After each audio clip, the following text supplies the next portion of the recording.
नमस्कार, मैं दीपराम भावर, मोटिवेशनल स्पीकर और लाइफ कोच। आज का जो हमारा टॉपिक है, पुरानी बेड शीट या कपड़ों से बैग बनाकर मुफ्त बांट रहे हैं दो युवा। तो इस टॉपिक पर आगे बात करने से पहले हम आपको हर बार की तरह हमारी इस मोटिवेशनल बुक के बारे में बताना चाहेंगे। इस बुक के बारे में हम हर वीडियो में इसलिए बताते हैं क्योंकि इस बुक ने हज़ारों बच्चों या यूँ कहें लोगों की सोच, सकारात्मक सोच में परिवर्तन किया है, ऐसा इसके फीडबैक हैं। तो हम इस टॉपिक पर बात करते हैं कि पुरानी बेडशीट या कपड़ों से बैग बनाकर मुफ्त बांट रहे हैं दो युवा। तो हम पहले भी अनेकों बार कह चुके हैं कि हम इस प्रकृति की हम डिफरेंट वेज से मतलब कुछ न कुछ कर सकते हैं इस प्रकृति के लिए, इस समाज के लिए या देश के लिए।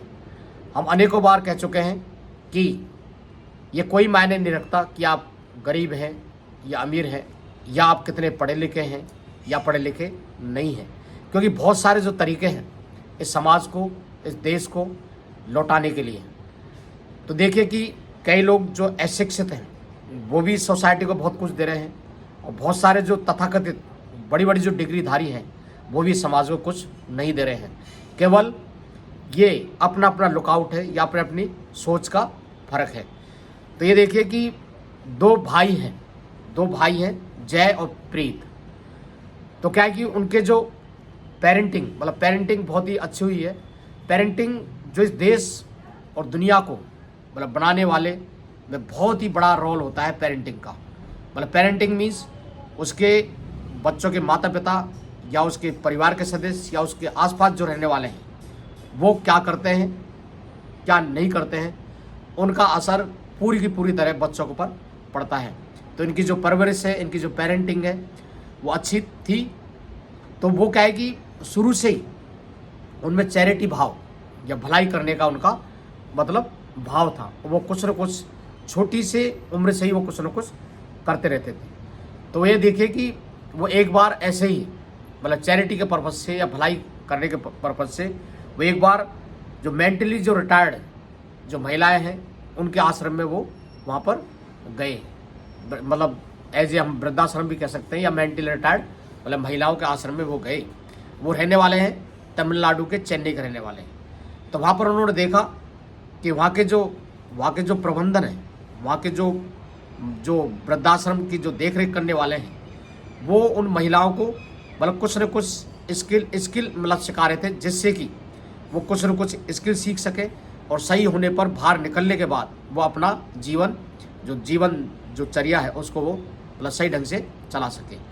जो उन्होंने देखा कि वहाँ पर जो कुछ महिलाएं कपड़े के बैग बना रही हैं, वो नए हो चाहे पुराने हो तो उनके दिमाग में आइडिया आया कि इन महिलाओं को भी काम मिल जाएगा और ये जो इनका जो स्किल है उसका भी सदुपयोग हो पाएगा। तो उन्होंने ये देखा कि अब कपड़े की व्यवस्था कहाँ से करें, क्योंकि नए कपड़े खरीदना वो उतने पैसे वाले नहीं थे कि कपड़े खरीद कर वहाँ बैग बनाने के लिए उनको दे दिया जाए। तो सबसे पहले उन्होंने जो कुछ परिचित वाले हैं जो होटल्स हैं वहाँ पर उन्होंने संपर्क किया। बहुत सारे जो हॉस्टल्स हैं उन्होंने उनसे संपर्क किया। तो उनसे उन्होंने कहा कि आपकी जो बेड शीट है या तकिए के जो कवर हैं जो कि अच्छी कंडीशन में हो, जो फटे नहीं हो, उनको आप हमें दे दीजिए। तो उन्होंने होटल वाले या जो हॉस्टल संचालक है उन्होंने पूछा कि आप क्या करेंगे। तो उन्होंने ये कहा कि हम इनके बैग बनाएंगे। तो देखिए कि उससे पहले वहाँ की जो सरकार है उन्होंने प्लास्टिक पर पाबंदी लगा दी। सिंगल यूज जो प्लास्टिक है उसका कोई भी उपयोग नहीं करेगा, यदि कोई उपयोग करेगा तो उसके ऊपर जुर्माना लगेगा। सरकारें प्रतिबंध लगाती हैं लेकिन लोग मानते नहीं हैं। अनेकों बार छापे भी पड़ते हैं लेकिन फिर भी लोग मानते नहीं हैं, उपयोग करने वाले करते हैं। तो हम पहले भी एक वीडियो हम बना चुके हैं कि हमें प्रकृति के अंदर प्लास्टिक कम से कम पहुंचाने की कोशिश करना चाहिए। तो हमने एक वीडियो बनाया था जिसमें हम एक थैले में डिफरेंट टाइप की सब्जियां और फल लाए थे। हमें हमेशा अपने स्कूटर हैं, चाहे मोटरसाइकिल है, कोई गाड़ी है, उसमें हमें एक थैला रखना चाहिए जिसमें हम सब्जियां वगैरह ला सकें। हम कई बार जब मंडी में जाते हैं तो वहाँ के जो बेचने वाले जो लोग हैं वो बोलते हैं कि इसमें सब मिक्स हो जाएंगी, आपको अलग करने में दिक्कत आएगी। तो हम उनसे कहते हैं कि ये हमारी प्रॉब्लम है। तो ऐसे ही इन्होंने उन लोगों को एक्सप्लेनेशन किया कि हम इन कपड़ों का ये करेंगे। तो उन्होंने ऐसे बहुत सारे कपड़े इकट्ठे किए और उन्होंने वहाँ पर जो मेंटली रिटायर्ड जो महिलाओं का जो आश्रम था उनको वहाँ पर दिया, और उन्होंने बैग मतलब सिलवाए वहाँ से। और देखिए कि वो अब तक लाखों की तादाद में वो मतलब मुफ्त मतलब थैले मतलब बैग, जिसको मतलब थैला भी हम बोलते हैं, वो लाखों की तादाद में लोगों को बांट चुके हैं। अब ये देखिए कि उन बैग की हेल्प से लाखों की तादाद में जो प्लास्टिक की जो थैलियाँ हैं वो नेचर में जाने से बच गई, और इस पृथ्वी जो है हमारी माँ उसको नुकसान होने से बच गया। तो अब वो उन्होंने एक अभियान चलाया प्लास्टिक मुक्त, तो जिसमें प्रकृति में मतलब नुकसान ना पहुँचे। अब उन्होंने ये देखा कि जो सोशल मीडिया पर भी उन्होंने उसका डाला क्राउड फंडिंग के लिए। तो उनकी सोच है कि हमें कपड़े लाने ले जाने में परेशानी आती है, तो वो क्या है कि जो गाड़ी की व्यवस्था कर रहे हैं जिससे कुछ फंड इकट्ठा हो सके, वो ट्रक वगैरह की व्यवस्था मतलब कर रहे हैं जिससे कि कपड़ों को इधर से उधर ला जा सके। और वो लोगों से अपील करते हैं कि हमारे मिशन में और अधिक से अधिक लोग जुड़े, जिससे कि अधिक से अधिक लोगों को मतलब ये बैग पहुंच सके।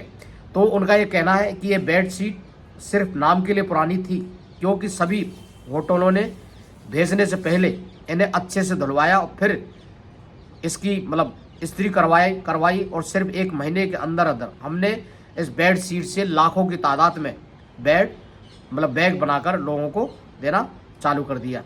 तो देखिए इस बैग की सिलाई पर आए खर्चे के बारे में जब वो बताते हैं, इसके लिए दोस्तों और परिवार के सदस्यों से मदद ली और कपड़ों के सिलने की कीमत के आधार पर उनको 3 से 4 रुपये थी। जो पैसा इकट्ठा हुआ वह इन महिलाओं को दे दिया जिसने जितने बैग बनाए उस हिसाब से। ये देखिए बड़े ही मतलब ये सकारात्मक सोच है। ये नहीं कि जो वहाँ पर जो मेंटली रिटायर्ड जो महिलाएं हैं उनसे बैग मुफ्त में सिलवाए, तो वहाँ पर भी उनको मतलब एज ए मतलब इनकम होगी। जैसे कि मान लो किसी ने 100 बैग सिले तो 100 के हिसाब से उनको पैसे मिल गए, मान लो किसी ने 200 बैग सिले तो उनको उस हिसाब से पैसे मिल गए। लेकिन इन्होंने उन बैग्स को लोगों के लिए मतलब मुफ्त में बांटा।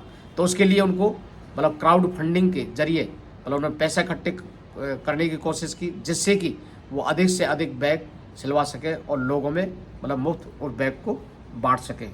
तो उनकी ये अपील है कि हमारे इस मिशन में अधिक से अधिक साथ दे सके। तो हम भी इस वीडियो के माध्यम से आपसे केवल यही बताना चाहेंगे कि ऐसे जो लोग इस समाज के लिए, इस प्रकृति के लिए जो कार्य कर रहे हैं उनके मिशन में साथ दें, जिससे कि वो लोग मतलब इस मिशन अपने मिशन को मतलब तेज़ी से आगे बढ़ा सकें। ऐसे ही हमने एक NGO बनाया है जिसका नाम है सेव आवर अर्थ फाउंडेशन। आप हमारे जो NGO उस पर जाने के लिए गूगल में सिंपली हमारा नाम दें, दीपराम महावर, DEEPRAMMAHAWAR। तो वहाँ पर आप हमारे NGO का कार्य दे सकते हैं कि हम क्या कर रहे हैं। उस कार्य को देखकर आप हमारे NGO के मिशन में साथ दे सकते हैं। हमारे NGO का मिशन है मुहिम एक वस्तु महाअभियान। इसका मतलब है कि आप अपनी इच्छानुसार आप कुछ भी हमें दे सकते हैं, चाहे वो 1 रुपया हो, चाहे यूजेबल, जो आपके लिए वो अनुपयोगी हो सकते हैं, कपड़े जूते चप्पल वगैरह वगैरह जो भी है, जो अच्छी कंडीशन में आप हमें यदि देंगे तो हम ज़रूरतमंद लोगों तक हम पहुंचा देंगे। हम जो हमारा जो वीडियो है हम टेरेस पर बनाते हैं। आप ये देखेंगे कि यहाँ पर जो डिफरेंट टाइप के जो पौधे हैं आप यहाँ देख सकते हैं। तो हमारी भी एक कोशिश है इस प्रकृति को कुछ लौटाने की। तो आप ये देख सकते हैं कि हमारे घर के बगीचे में 250 से अधिक छोटे बड़े डिफरेंट टाइप के मतलब पेड़ पौधे हैं। तो हम भी एक कोशिश है हमारी, तो हम प्रकृति के अंदर कुछ न कुछ लौटाने की कोशिश करते हैं। तो आप इस वीडियो को के द्वारा आप हमारे इस मोटिवेशनल बुक को भी आप देख सकते हैं। तो इस मोटिवेशनल बुक को हमारी NGO की जो वेबसाइट है वहाँ से आप इसको डाउनलोड करके जो गरीब जो ज़रूरतमंद जो लोग बच्चे हैं उनको प्रिंट आउट करके आप दे सकते हैं। यदि आप इस बुक को और अधिक लोगों तक पहुँचाना चाहें तो हमारा NGO का जो URL है उसकी जो लिंक है उसको अधिक से अधिक लोगों तक शेयर करेंगे तो ये और ज़्यादा से ज़्यादा लोगों तक भी ये पहुँच जाएगी।